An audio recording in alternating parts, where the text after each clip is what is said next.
What's up, everybody? Welcome to Podcast Now. I'm Alex, and in this video, I want to talk about this fake Crash Bandicoot game. Now, this was kind of part of a larger thing, Guitar Hero actually being one. That's kind of fun, and I think also Call of Duty. Now, let's just kind of talk about what's going on, like the actual news, and then I want to rant a little bit, specifically on Crash. You know, Crash means quite a bit to me, far, far more than Guitar Hero, though that's a magnificent franchise that defined a lot of my childhood as well, and then Call of Duty would come dead last there. But what basically was going on is Activision was doing a little bit of AI, not necessarily trickery. I guess they were pretty open with it, but Activision was testing basically AI pushing new games that don't actually exist. So there were posts for literally this game called Crash Bandicoot Brawl. There was also one for Guitar Hero and also one for COD, and they each have their own names. There are, if you see them, they look like legitimate games. Right now, you can see from this picture here for Crash Bandicoot, it's basically what, maybe 2 or 3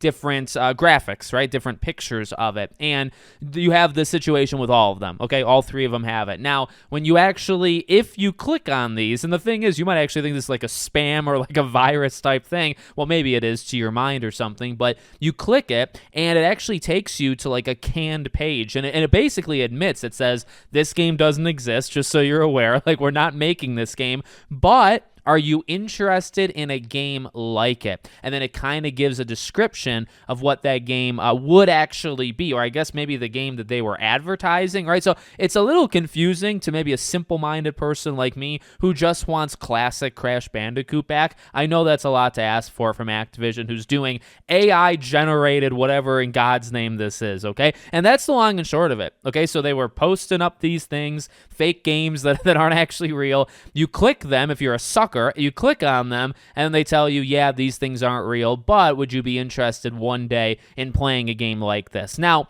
I will say, it's interesting the ones that they chose. So you have Call of Duty. I mean, that's not a surprising one. I think it was a mobile one. I think Guitar Hero was also mobile. Crash, I mean, Crash has had like a mobile run. That didn't really work. But, you know, these are maybe outside like the AAA gaming experiences that we're used to. But obviously, again, like they're not the real thing. So, okay, let's just talk really quickly, right? Let me just vent a little bit because I don't get to do it all that often when it comes to Crash Bandicoot. Here's the thing. And what's very upsetting to me, I would say like the most upsetting of this entire thing, well, actually there's several things, right? We know the behind the scenes of kind of what happened and just like the absolute stupidity of everyone involved there, right? Not really Toys for Bob, everybody above them, Activision, you know, at the time.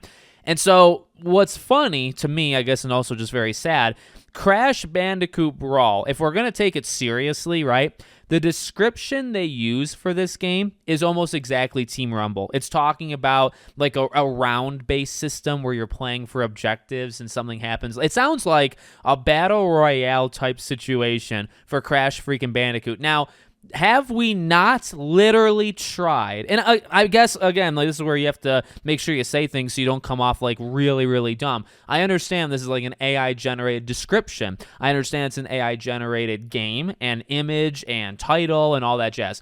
But I guess my question and my concern, I mean, there's a little hope, right? Because, like, okay, well, they're testing out Crash Bandicoot, right? You have the 3 games, and COD is already ongoing. Guitar Hero, I just don't think Guitar Hero works anymore. The interest in rock, I think, is dead. Less active, let's say, than it used to be.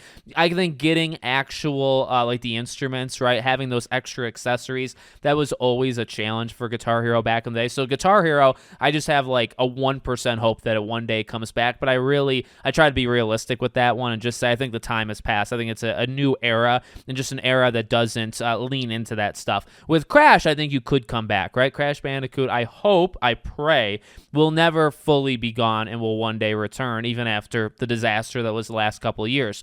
But somebody had to write this AI, right? Like, that's the thing with me is I understand it's all AI. So you could say, well, Alex, they're just testing the waters, right? It's just don't care too much about what it is. It's just Crash Bandicoot. I want to listen to those voices inside my head.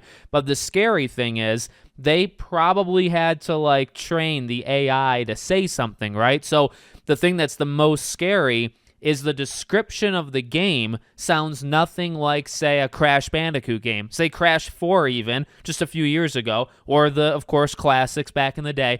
You would describe, if I were to tell you, right, to describe those games to me, you would describe them very differently than you would describe Team Rumble and then this Crash Brawl game, right? Okay, now if I told you to train AI to make these titles and make these descriptions, and I said, okay, teach this AI to describe a Crash Bandicoot game for me, right? You would describe it a certain way. You wouldn't, I mean, you could describe it like this, but you would be describing, once again, this live service battle royale brawler type thing that nobody wants. And I mean, I'll keep saying it for Crash Team Rumble. The game was good. I actually had a lot of fun in that game, but you could tell that that game was a failure day one. You could tell nobody wanted it, which I agree with. I played it, okay? I had the game. I enjoyed the game, but you cannot tell me with a straight face that anybody wanted a game like that or was like asking for nothing like that, including myself. So that was a situation we had. People spoke because people did not, play it or buy it, and I guess in that way they literally let Crash Bandicoot, die because of it. I hold no ill will, right, to the audience for that one. That was just them standing up, I think, for the right type of Crash game. So I guess that's just what's upsetting. Like, there is a little hope because Crash was chosen as part of this, AI, promotional type thing. So maybe they're thinking about bringing Crash back. But here's the thing. I mean, truly, I guess this is actually the long and short of it. I don't want Crash back if this is what we're going to get. I mean, and that pains me. It pains me to say, no thank you to a Crash Bandicoot game. But at the same time, you gotta stand for something because these aren't Crash games. And what we got from Team Rumble, while I liked it, was not. I would take 30 legitimate Crash games over Team Rumble just out of principle because that's what I enjoy. So that's my stance on it. I want Crash to come back, but I get this is AI. But if this is what Activision thinks that they can do with Crash when they bring it back is to create a battle royale game, no, it's not gonna work because the last one didn't work because that's not what these games are. If you're gonna bring it back right. Otherwise, I guess people are just gonna let the series die again, and that's okay. I mean, that's how it kind of has to be. I would understand that, and I would kind of back that mindset. So let me know what you guys think in the comments. Make sure, as always, you're subscribed to the channel, bell icon turned on, and I hope to see you all on the next one.